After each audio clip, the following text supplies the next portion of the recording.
TJ the Wheel Joe coming at you live with this special edition of Wheelers. Guys, this should be a members only unless I screwed it up. I'm not sure if hopefully the settings are just for members only. So hopefully you guys get y'all's notifications and stuff.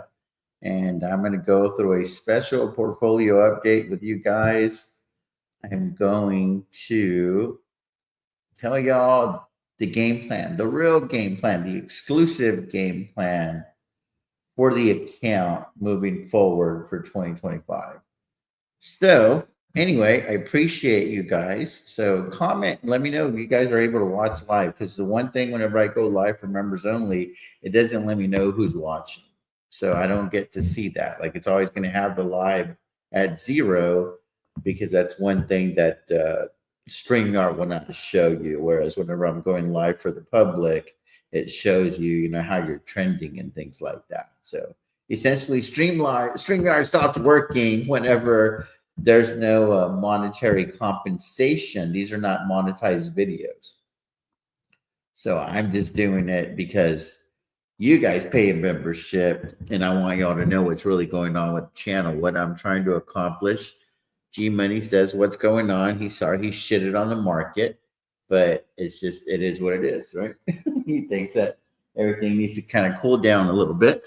So anyway, appreciate all you guys. Appreciate all you guys. So let's get into it. We're going to get into it. This is real quick live Q&A. The first thing I'm also going to do is I'm going to put the link in the chat. So if anybody would like to come on in, this is essentially designed to be like a FaceTime for the group, because I do FaceTime with most of you guys. If you guys are the $9.99 tier or above, you qualify for FaceTimes with me. So essentially, this is like our own private FaceTime, but a group FaceTime. And I'm going to try to do these once or twice a month for you guys to give you all even more value.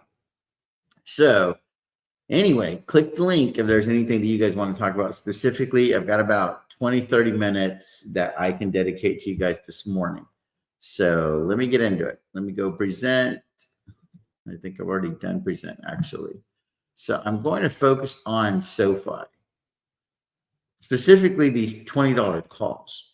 So what's going on? I think Sofi is going to be at like $30, $25-30 by June of 2026. I have bought these long calls at $20, paid an average of $3.25 for them. They're currently going for $3.20, so down a little bit on the contracts overall. Why am I doing that?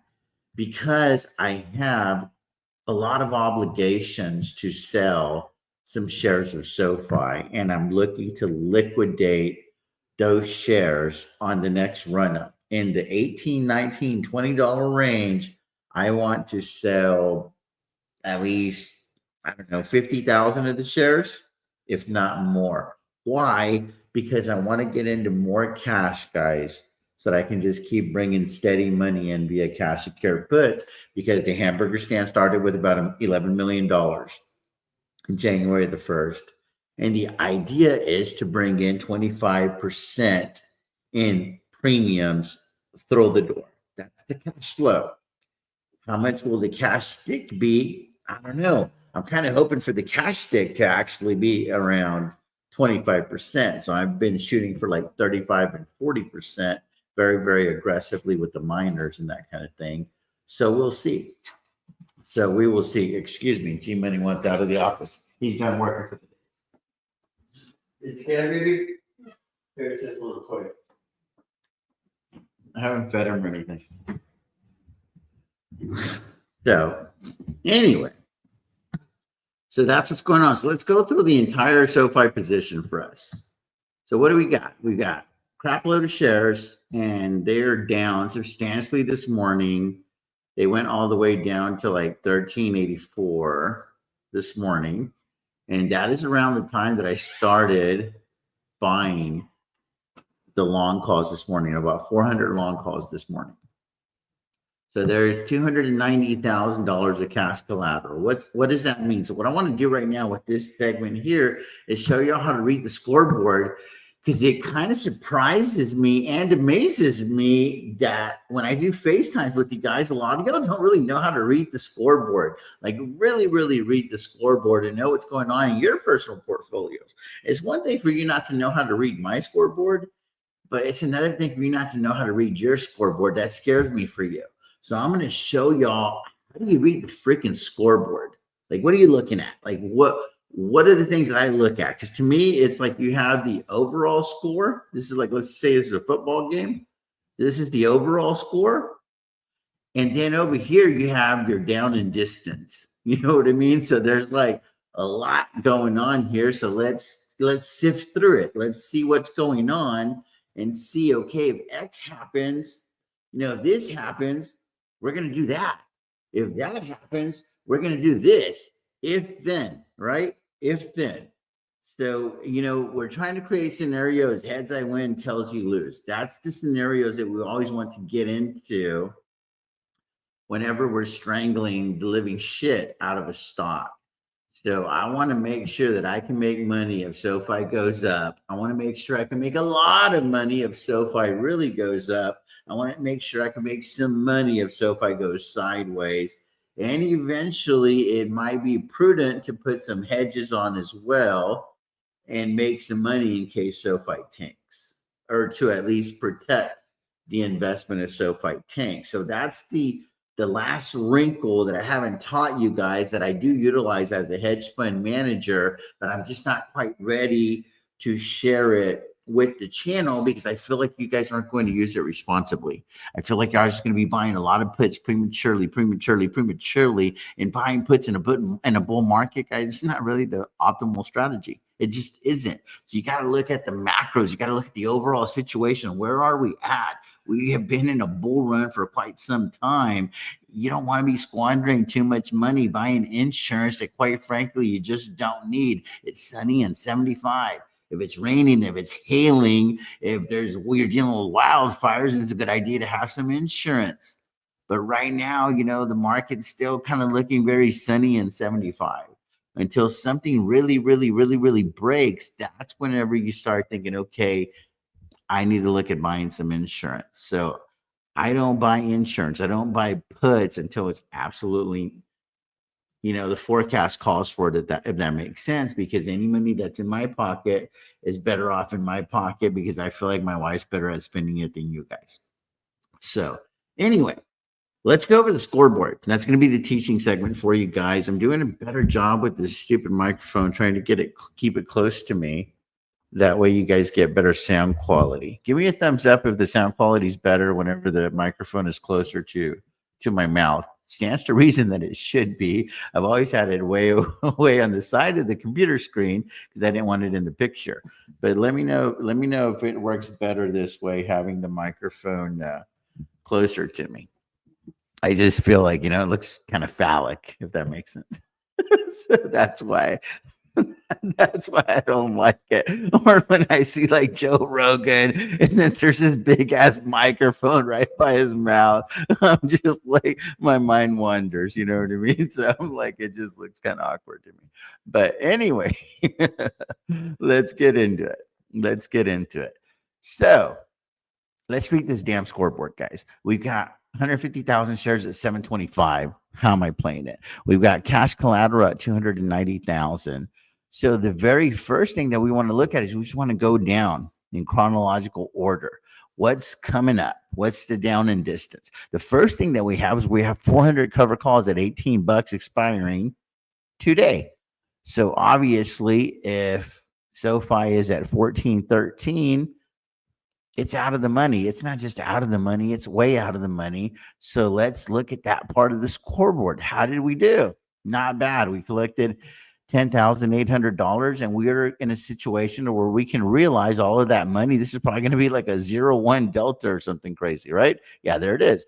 Negative 0-1 delta. Because what have we learned about the Greeks? That when it comes down to expiration day, D-Day, it's shit or get off the pot time. These worker bees have one job, to either get the delta from 1 to 0 to -1, depending on whether or not you have positive delta or negative delta in the position. We'll get into that in another segment. I'm not going to get caught up in positive or negative deltas right now. But Bottom line is it's just like 1 or 0. It's going to mirror whether or not you're going to own the shares, whether or not you're going to have the shares get called away still. Whether or not you're going to still own the shares if it's a covered call, whether or not the shares going to get put on you if it's a cash secured put. So it's got to look like it. It's got to look like it. Right now, it's looking like we're still going to own the shares. So this is going to be a big fat 0 at the end of the day. So we're not going to deal with any gamma squeezes. We're milking the rest of this data, all of those things. So bottom line is SoFi has to stay under 18 and it has to go past 30 days after the or 30 minutes after the expiration. So I think the market closes at 3 o'clock for options. So 3:30 Central Time, and then we're good. So, I say that there's a 99% chance that that's the way that it's going to work out. That's why I don't want to give back that $400. I'm being very, very stingy with this money, guys, because it's $400. It's $1 a contract. It's a lot of contracts. So I'm like, if I just I'm just going to give, I'm just going to give the dollar because it's just a dollar. It's just a dollar. It's just a dollar. But if you add that up, it's $400. It's $800. It's $2,000 because of the amount of contracts that I deal with. I mean, that could be hundreds of thousands of dollars on an annual basis.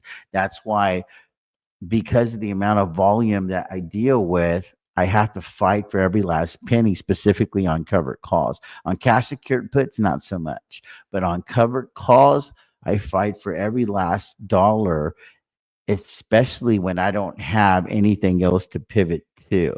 Right now, SoFi has kind of been down in the dumps with the rest of the market, so I'm not really in a rush to put on another round of covered calls. So I am going to milk this contract for everything that it has to offer.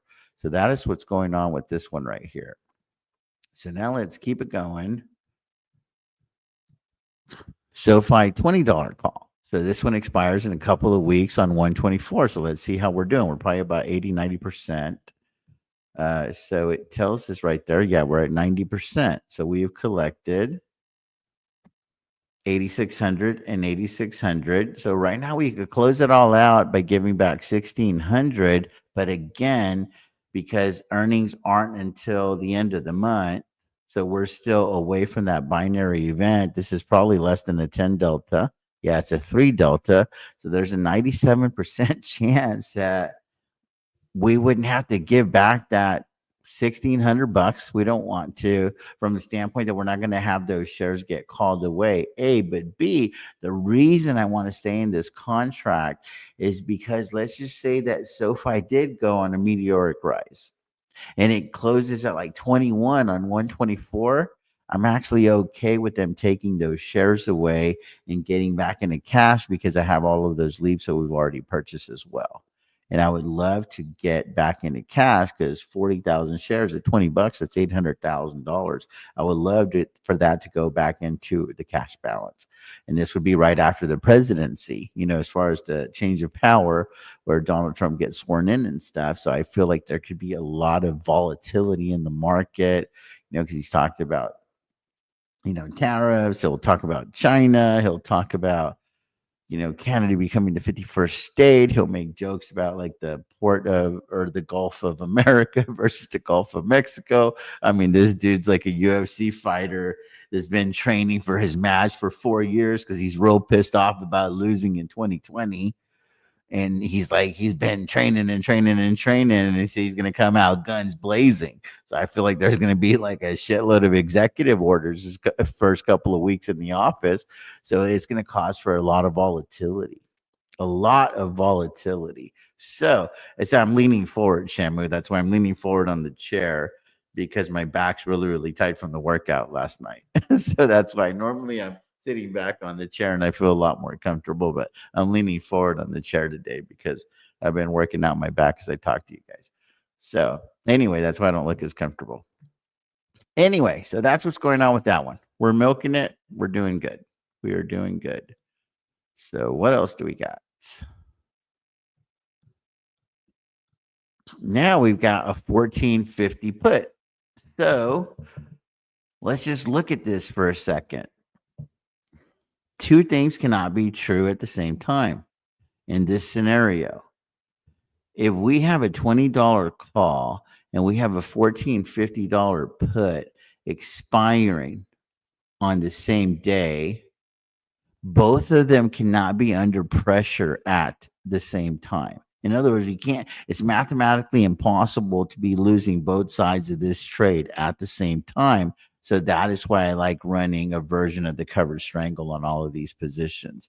And it also allows me to stay in these positions longer, guys. So I have these 1450 puts. These are obviously in the money right now because SoFi is below 1450. So now all of my attention gets directed to this because I'm like, now I'm calculating intrinsic and extrinsic value and all of those things, right? Because this is a new position. I sold these on 1.7, collected 52 cents. I got a break even at 13.98. SoFi is currently at 14.07. So I'm like, as long as this one here is under pressure, I know that I'm scot free on the covered calls.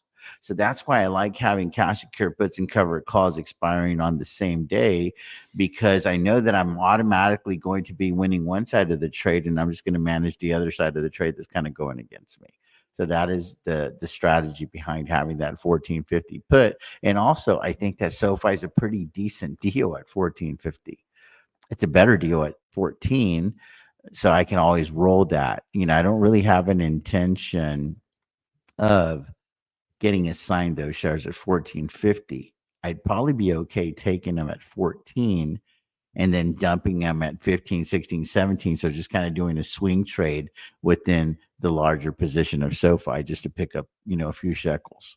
So what else do we have? This is the first problematic position. This is the hedge. This is the covered call that I sold, I sold, and then I rolled at 15 instead of buying puts. I'm like, I'm going to sell covered calls. I know that eventually they're going to get in the money. The good news is this one's kind of out of the money right now, but it was underwater substantially. And you guys will see there that it's negative $117,000, but we've just recouped $16,000. And that's where you can see how it serves as a hedge. Because if SoFi is coming down, this covered call is going to start printing for us. So it helps ease the pain whenever SoFi comes crashing down. So I'm going to have this one on there. The idea is to just have these shares called away.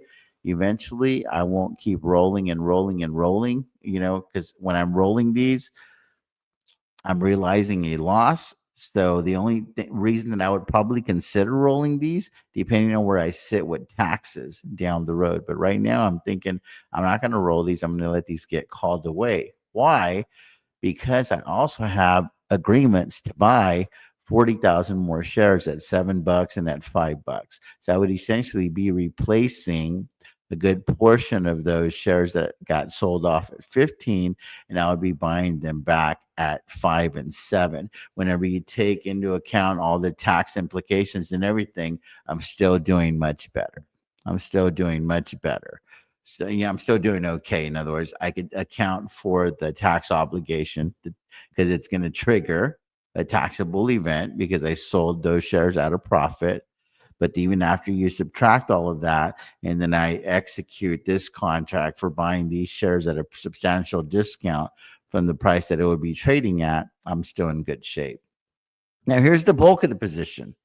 An agreement to sell the shares at 20 on or before January the 2026. And this is exactly the reason why I went ahead and bought 1,000 leaps, is because now I can afford to wait this one out and be okay with going deep in the money and potentially letting the shares get called away. And if SoFi wants to run to 30 or 40 bucks, I'm not going to be like, oh my God, I left all of that money on the table. Why? Because I have all of these leaps over here that would still be printing, because two things cannot be true. Again, heads I win, tails you lose. This is the motto. This is the point I'm trying to drive home for you guys in this teaching segment. Two things cannot be true. I can't be under pressure on these covered calls at 20 and these long calls at 10 and 15 didn't print money, because these $10 calls are at the same strike price. So if these printed money, it's very, very likely. I'm saying if these got under pressure, these $20 cover calls got under pressure, in fact, if the shares got called away from me, then that means that the long calls that I bought, the leaps, those printed money. So I could scoop up half of those shares back at 10. And again, if you take into account the implications, the tax implications, and I'm scooping the shares back up at 10, even if you take into account the money that I paid for those leaps at 10, I'm still doing much better taking ownership of those shares back at 10, as opposed to rolling those covered calls at 20. So the only reason that I would consider rolling those covered calls at 20 is because I need a tax write-off. I need a book a loss on that covered call to lower my tax obligations. So depending on how the year plays out, I have some built-in tax harvests that I can just push the button on at any time. So whenever the portfolio is going really, really good, you have to manufacture ways to reduce your tax bill to Uncle Sam. And that is why I like playing stocks from behind. I'm going to say it again for the people at the back of the class that aren't so smart with me this morning. The reason that I like having some covered calls underwater and the reason that I like playing some stocks from behind is because I have some built-in tax harvest losses that I could execute at any time in the portfolio when I don't have a lot of losing trades on the books. I can manufacture a losing trade to lower my tax bill if I'm underwater on some covered calls. Let me say it again for you guys one more time. I can manufacture a loss, right? I always say manufacture the win. Well, sometimes rich people, we like to manufacture losses because we feel that the money in our pocket is a lot better than the money in Uncle Sam's pocket. So whenever I have some covered calls, I can always buy to close and boom, that's a tax harvest that I can book. And then I can roll it over to the next year and increase my situation that's more beneficial to me because I can increase my strike price. So that's why I like to have a few covered calls that are underwater on the books, because I might not have some shares that I can sell at a loss, but I can manufacture that loss with a covered call that's underwater. This is just higher level shit. This isn't stuff that I'm going to talk on the channel to the general public. Why? Because it could be considered as financial advice, tax advice, all this stuff. My name's TJ. I'm the Will Deal. I'm just a guy on YouTube. Don't listen to me, right? I could give y'all disclaimers too, because y'all are members, but at the end of the day, we don't really know each other. So I have to be careful here too, but I feel like I don't have to be as careful. But that's the reason that's the real reason that I like to have some covered calls that are underwater in the books, because I can look at them and I'm like, well, how much money can I lose on that Tesla covered call at 340 for next year? Because it really helped me out of the tune of $250,000 this year, going from 280 to 340. And I'm like, how much is going to help me out this year? So it gives me free reign to try to make as much money as I can in 2025, knowing that I'm going to be able to offset some of those wins on paper. It's going to look real bad on Tesla on paper, but I'm like, is it really? Because I'm going to be going from an obligation to sell at 340 to an obligation to sell at like 370, 380 down the road in 2028 or whatever. So anyway, those are just the games that I play. So that is the entire SoFi position. Give me a thumbs up if you have a better understanding of how to read the scoreboard. So now let's just talk in generalities about SoFi. If it goes up to the moon, should I freak out? Not really. Why? Because I have all of these leaps that are going to continue to print. And I'm in a very unique position, because if those shares get called away, I'm okay, because I could just get that money, get back into cash, and then I can go turn around and sell cash secured puts somewhere else and get more premiums, and also reduce my exposure to SoFi and minimize some of the drawdown. So that is how I'm playing SoFi in a nutshell. I would like to see the market value under $1 million on share ownership, and I would like to be playing it long via the leaps, and then I can also pick my spots. Like after earnings, it's already run up, whatever the case may be. Then I'm like, okay, well, I could sell some covered calls because we haven't talked about that yet. There are no shares that are unencumbered right here. None. So that's already 1,500 contracts that I could sell right there. That's 1,500 shares. Now let's count the leaps. Now let's count the leaps. So we got 500. So that's 900 leaps right there. 500 at 15. 400 between 7 and 5. So that's 900 leaps. So that's 1,400 leaps. So that's 1,900 leaps. So that's 2,900 leaps. So that's 2,900 contracts, guys. That's 2,900 covered calls that I could sell against the SoFi shares and leaps right now. So now I start thinking, okay, let's just say I don't want to sell. I can't do that. I'm sorry. That's not right. It's 2,900, but then I got to subtract. I misspoke. My apologies. I have to subtract the covered calls that have already been sold. So I have to subtract 1,500 covered calls, I think, or 1,400. Let's see. So there's 1,000 covered calls right here and the ones at 15. So there's 1,500 covered calls right there. So I can do another 1,400 covered calls right now, I think. So let's just see. So we're going to go trade options. So let's pretend that earnings already happened. And SoFi shoots up to like 18, 9, let's say it shoots up to like 18, 19, something like that.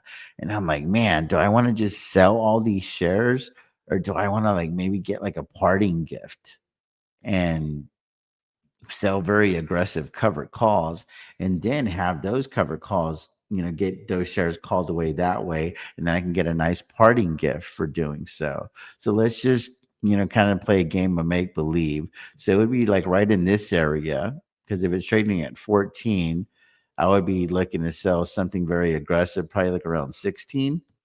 And let's just pretend these numbers are like at 18 and 20, something like that. Yeah, because that's going to be a 30 delta. So pretty aggressive. And then it says 150,000 shares available. So I could do 1,500 contracts. So let's go 1,500 contracts. Y'all see that right there, guys? That's a $76,000 monthly credit. That's the rent. So if I wanted to collect some premiums on SoFi, I could collect, anywhere from 50, depending on where SoFi is at a 30 delta between 50 and $100,000 a month in premiums. So I do that successfully a few times. Now I'm bringing in a lot of the money that I spent on those leaps. So I could do that successfully for 6 months, 7 months, 8 months, 9 months. Now you're really lowering the adjusted cost basis. And now you're feeling like, man, shit, maybe I don't have to sell those shares. Who knows? But those leaps that I purchased, what they did is they bought me options. But I would not sell covered calls against these leaps right now unless SoFi like really like started moonshotting. Like it would have to go to like 18, 19, something like that. Like it would have to go really, really high to make it really, really worth like just taking on that other component of a risk. Because I promise you, if I get in a situation where I sell the way I did these cover calls right now that are expiring today and the ones that are expiring on the 24th, if those get in trouble, I'm going to let the shares get called away because I'm trying to lower my exposure to a drawdown. Anyway, let me catch up on some of the comments and we'll go from there, guys, because I'm going to cover maybe one more position and move on with my life today. Got a few FaceTimes that I got to get done with you guys today. What's going on, MK? What's going on, Stoic, Bachata? What's going on, Zavan, Option Investor, Cosmo, Brian G, Blonde Beard? Good to see you. Online, good to see you. Scary Scott, Albert from Cali. Hey, what's going on, my man? What's going on?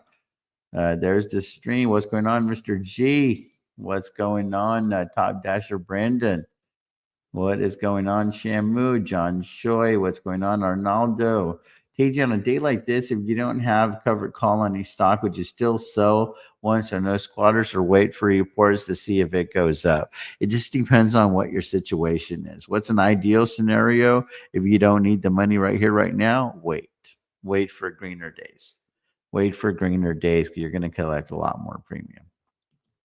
This isn't an ideal situation to be selling covered calls. You got some cash, an ideal situation to buy some leaps, sell some cash secured puts, buy some shares outright. What's going on, guys? Tyler Rustin. TJ, just getting going on the wheel. Right on. I am trying to keep it basic. Any issue for me just selling puts at 14 and 13.50 on Sofi? I did that earlier this month for good premiums. Man, if it's working, keep doing it. That's my bread and butter strategy right there. So cash secured puts, bring some premiums through the door. Don't take ownership of the shares, and you don't have as much stress. It's, to me, it's at least, that's like the less stressful way to make money in the market. Trying to keep it super basic, sell puts and calls for cash flow. Nothing wrong with that. What's going on? Appreciate you guys. Sound quality is there. Appreciate you guys. DJ TJ. Y'all are crazy. Appreciate you guys. Good stuff. Makes you look professional. Sounds buttery smooth. Quality sounds better, but you don't. Yeah, we talked about that. He literally went off the other day. I answered 2 questions, 45 minutes. Right. No, it's the same microphone. I just have it close to my mouth now. Same microphone. My wife bought me this thing 3 or 4 months ago. TJ, the tax sale. No, that's available for everyone. You just got to know how to work the system. Useless facts. He's got to know how to work the system. I'm just very, very familiar with wash cells, because sometimes I create wash cells and I'm like, dude, like how is that a wash cell? So because I've gotten into that situation so much, I just learn about it, and I'm sick and tired of paying taxes. So I've read a bunch of articles like how to make millions in the market and never pay taxes. And I landed on strategies like this. We'll sell some covered calls, be underwater on those covered calls, and you can always manufacture some losses. You can always manufacture some losses by rolling those covered calls at the end of the year. And I was like, ding, ding, fucking ding. You know what I mean? So I was like, because a lot of times on a bull market, you don't have any stocks that you can sell for a loss, but you can roll some covered calls for losses. It feels so dirty too. I love it. I love it. I mean, what do you want to give them money for? What are they going to do with it? I mean, what are they going to do with it? They ain't good at doing. They're not good stewards with our money. So I feel like I need to keep it myself. Yeah, for sure. Agreed. Guys, do you think the stock dip will continue? I do think that it continues a little bit. It's going to be very choppy until Donald Trump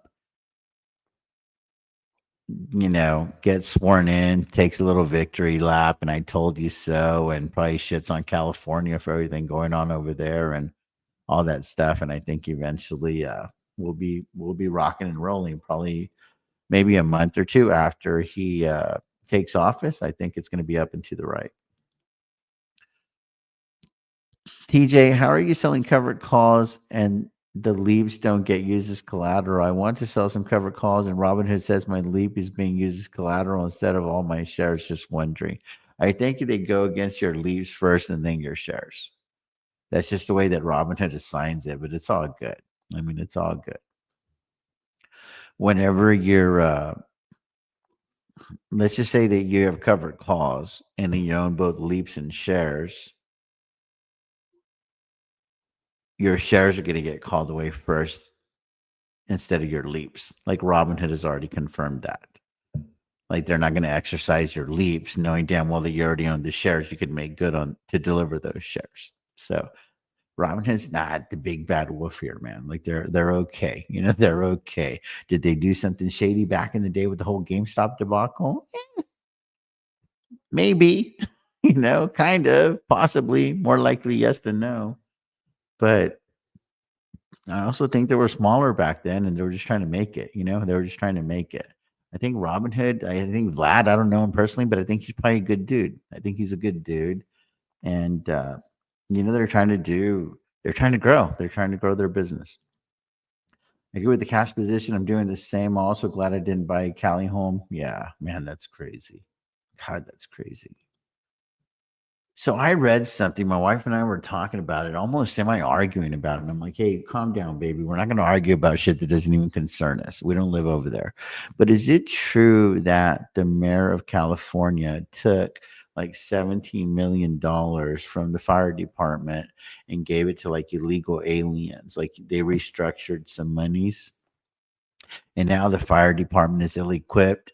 And then we've also sent a lot of resources to the Ukrainian fire department, and the Ukrainian fire department is like, hey, we're prepared to fight any emergencies and all of that stuff. Because if that is really going on, I mean, it sucks for the people that are going through this kind of thing in California, but at the same time, y'all voted those people in office. You knew what they were about, right? Like so I don't like to speak on things that I don't know enough about. And I guess I feel like I just don't really care enough about it at times because I'm not really into politics. But I keep seeing that kind of stuff on X, but I'm like real careful whenever somebody goes on a rant and stuff and they start talking about things and I don't know how to go validate or verify that information. And I'm not going to take time out of my life to verify that information. So I know there's a few of you guys that live in California. Is that stuff true?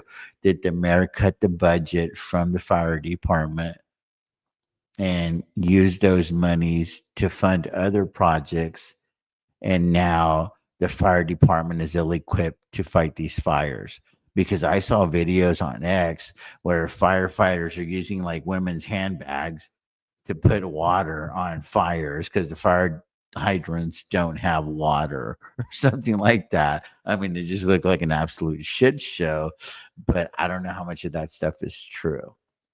So hopefully you guys can shed some light on that in the comments. What up, G Money? Nice, nice, nice, nice. Oh, I also bought. I'm gonna get to more positions. I did more stuff here today. Sit in the back of the class in reference to rolling. If you roll for a credit, Robinhood shows it as realized loss. Yes, because the original position is you lost money on the original position, but you renegotiated the contract. You improved your position overall. But make no mistake about it, that cover call or that cash secured put that you sold did not work out for you. That's why you had to roll it, right? You're not rolling it just because you want to roll it. You're rolling it because the shit didn't work out for you. So it makes sense that it just shows a realized loss. You renegotiated the terms of the contract because the first contract didn't go in your favor. Let's be logical. So that's a realized loss. Yes, that's true, but it was about 2% of the total amount. Granted, I don't want these losers in office. We really need to clean up here in Cali. These fires couldn't be stopped. Two of my friends are firefighters and they say they are fully equipped. You see, there you go. There's always two sides to every story, right? That's why I'm real careful whenever somebody goes on a rant and stuff and they act like they're the gospels of Matthew, Mark, Luke, and John, right? So I'm like, okay, man, I don't know. Derek, what's going on? The hydrants without water were due to powerless at the pumping stations. Oh, power loss at the pumping stations. Got it. He was saying something about some water from the mountains or something like that. Again, I'm totally uninformed. That's why I'm asking questions. How else are you going to learn, right? You got to ask questions. Yeah, she made reductions to fire police. I just don't know if it went to the illegals, but she also took a trip overseas and now came back facing criticism for taking a trip when fires began. Unless the wind can be controlled, the fires can be controlled. See, that's fair. But I also heard the same guy say that California stopped cutting the brush or something like that because they're like, oh, well, they'll just get the money from FEMA and it's a lot cheaper to rebuild than it is to maintain all of these areas. And I'm like, dude, how is that cheaper? Right? Like, so logically, that's where the guy lost me a little bit. So again, I feel like the guy's just maybe talking with his politics versus with the facts, if that makes sense. Hey, what's going on? Uh, the bags are actually a tool that is used by firefighters. There you go. You see, we're learning things here. You see, you ask questions, you get answers from people that legitimately want to answer the questions, and they're not just trying to push their political agenda. So there you go. Yes, it's true. What up, audio freak? Yes, the mayor of Los Angeles did that. Scumbag. She is in Africa now when her city is burning. God dang, that's crazy. That's crazy. That's just crazy. So anyway, what else did I do today? PayPal. PYPL.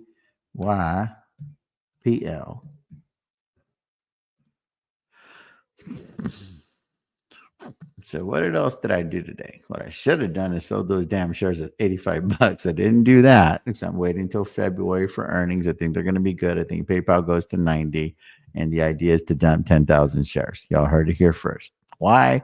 Because I got plenty of leaps now. So I've got the 10,000 shares that are doing pretty well, but down 40,000 on those. So I don't want to sell them for this price right here. I'll ride these shares back up to 90 just because I was asleep this morning. I should have sold them like right over here. Should have sold them like right over here, and I'd have been real cool with that. But no, I was sleeping because we stayed up last night watching a show called Selling the City. It's about selling real estate in New York. I think it's like the $1 million listing New York, the different edition now. And my wife and I saw like 3 or 4 episodes of that last night, and I woke up late this morning. So, anyways, there's that. So I'm gonna wait until these have a 9 in front of them, and I want to sell 10,000 shares, bring in $900,000 in cash. Why? Because we got 100 leaps at 50, and now 150 leaps at 75, and we've got 200 covered calls at 80 that I'll now roll eventually to January of 2026. So I essentially have created a bit of a debit spread there. And I'm hoping that this 80 will have maybe a 90 turn into a 90, possibly even 100.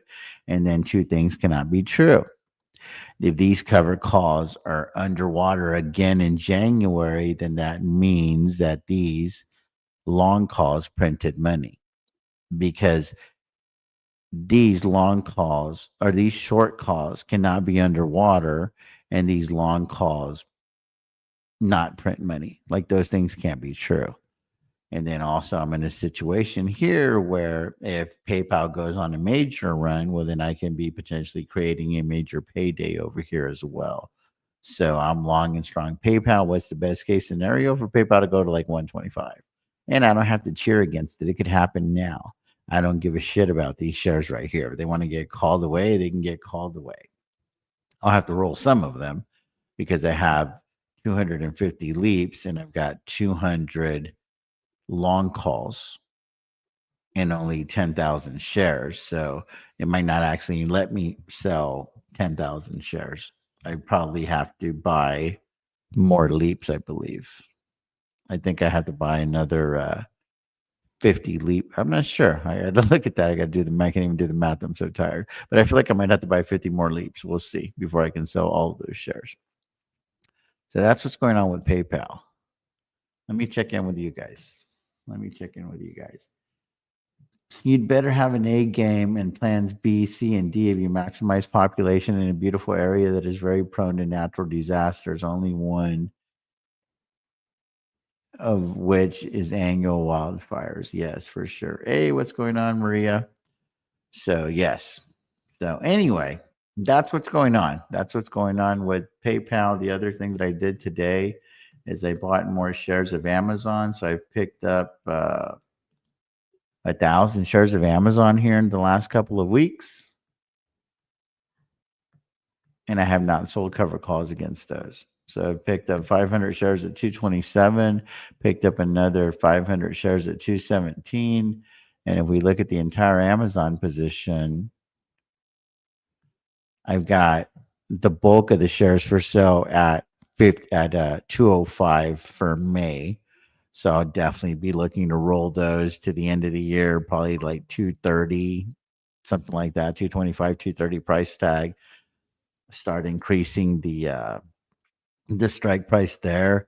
And this is just a glorified savings account. This is just where I'm looking to hide money because I think eventually Amazon goes to 300 and I'll feel good about it. And I'm trying to get to 7,500 shares. So that's kind of the game there. So the shares that I'm selling from SoFi and PayPal, because if I sell all those shares, then I'm going to lose some of that margin availability. So I'm like, okay, well, where can I put that money? Where am I more comfortable? Where do I feel like I'm less susceptible to drawdown as opposed to owning a shitload of shares of SoFi and PayPal? I just feel more comfortable putting some of that money over in Amazon because all three of these stocks, none of them pay a lot of dividends. And then the other thing that I'm also looking to do, I just can't do it until probably next week sometime because of the 30-day wash sell rule is Tesla, is I am looking to get to 5,000 shares of Tesla as well. And then that's going to help out because I've got these $340 covered calls. So I pick up another 1,000 shares and then I'm aggressively going to create a strangle and keep maybe like 10 to 25 cash secured puts on the books at all times. And I can start stacking credits, stacking credits, stacking credits. That way, the next time that I roll these cover calls, I can make sure that it at least has a 4 in front of it. And then I'm going to keep doing that for the next year. And the next time that I roll these cover calls after that, it can have hopefully a 5 in front of it. And eventually I could try to catch the stock by hopefully 2030. That's kind of the idea. Because I saw a interview with Elon Musk, and he was talking about how like the humanoids are gonna, like the population of the humanoids is going to be like 3 to 1 or 4 to 1. So that's like a lot of robots, guys. So like $25,000, you do the math. Let's just say Tesla captures 25% of that market share. OMG. OMG. So we are underweight Tesla.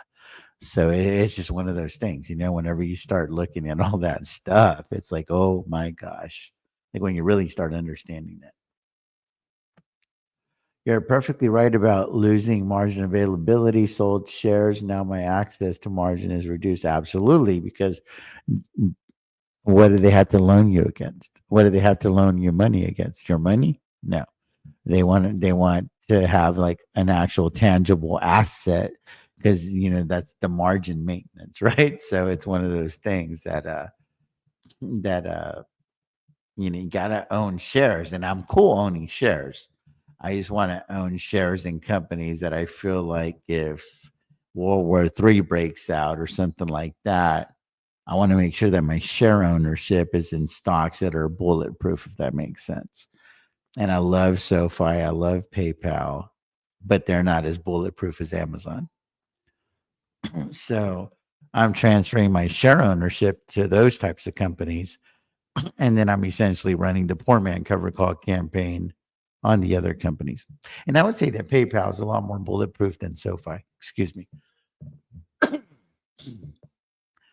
So I would say that PayPal is a lot more bulletproof than SoFi just because they're a much older company and so on and so forth. But do I think SoFi is going to keep crushing it? Yes. But I'm also just looking at just the realities of it. Same thing with Riot.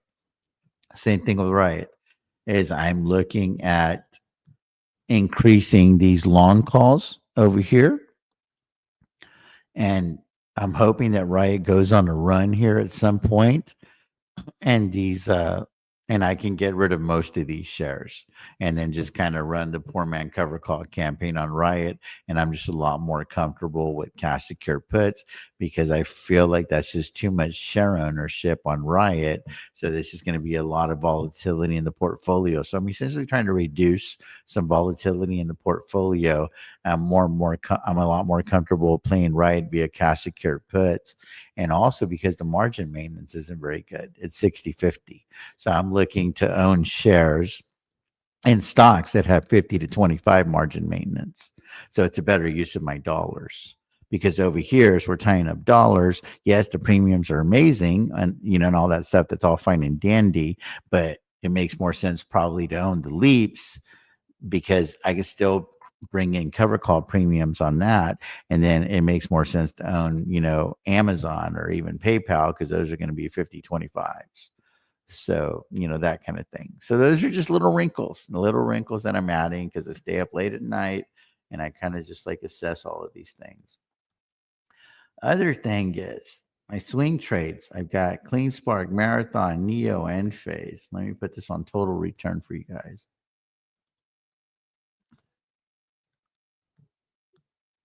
So I'm down on all of them, right? These are all the swing trades. Down on all of them. Not a lot, but down some. Marathon, I think, just issued another 300 million shares or something like that from their shelf offering. So they're probably going to keep getting their ass kicked. This position is going to end up being a lot bigger than I wanted it to be to become profitable. I'm excited that I cashed out some money here recently on end phase. And then I bought back in at 70. I'm looking to deploy another bullet probably in the 63, $64 range. And I still haven't sold any cover calls against these. Again, that is where I always like to when I buy these shares, I immediately like to sell covered calls. And I didn't do that on this one. And it really, really annoys me. Really, really annoys me. And another thing that I did, I had recently bought some long calls on Nike. And I was like, okay, well, I feel like Nike's not going anywhere anytime soon. So I went ahead and rang the cash register and sold some covered calls. So I got into some $77 covered calls for the end of the month just to bring in some money through the door. It was $1,500, nothing crazy. But Nike is just a capital appreciation play. This is not a premium play. But I'm like, well, I tied up the money. It was like $60,000 on the long call. So I got to at least try to bring some of that money back through the door in case if Nike just doesn't make the move. And at the same time, if I look up 3 months later and we're still just even or a little bit under on those long calls, I could just cut bait with Nike, free up that cash and go somewhere else. But I'm just trying to give Nike, a quarter or two to see what happens, see what happens. Believe in Nike. I don't think that it's going to do a moonshot though. I think it's going to be a slow roll. So that is pretty much it, guys. So I'm not looking to make any other moves today. I got a list here. Nothing really jumps off the page or out the page. If I wanted to sell a cash secured put right now, where would it be? Celsius looks kind of compelling. The other one that I don't have on the watch list here is I would probably look at Hims and I would look to see where Palantir is. But I'd probably look at Hims if it's getting hammered. Oh man, it was really getting hammered over here. Well, it's not that big a deal. This one's appealing. This one, like, I wouldn't mind starting a position at like maybe 22.50, and then loading up at like 17, and then if it really really cash to 12, so like kind of like doing the 25-25-50 strategy. This is a company that I would probably implement it on because the fundamentals are great, and I made a little bit of money with it. So I have a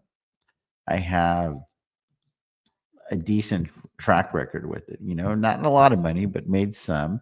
So you guys will see there that collected 1250, collected 1,000, gave back 1,000, so made 1250 there. Then collected 5,500, bought to close, so made another 3,000 there.